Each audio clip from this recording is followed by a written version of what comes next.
మహాత్మా గాంధీ 75వ వర్ధంతి సందర్భంగా ప్రధాని నరేంద్ర మోడీ ఆయనకు నివాళులర్పించారు.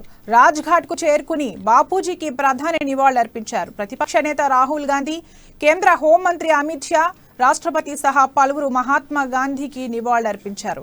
బాపూజీ పుణ్యతిథి సందర్భంగా ఆయనకు శిరస్సు వంచి ఆయన గాఢమైన ఆలోచనలను స్మరించుకుంటున్నాను. దేశ సేవలో అమరులైన వారందరికీ నివాళులు అర్పిస్తున్నాను.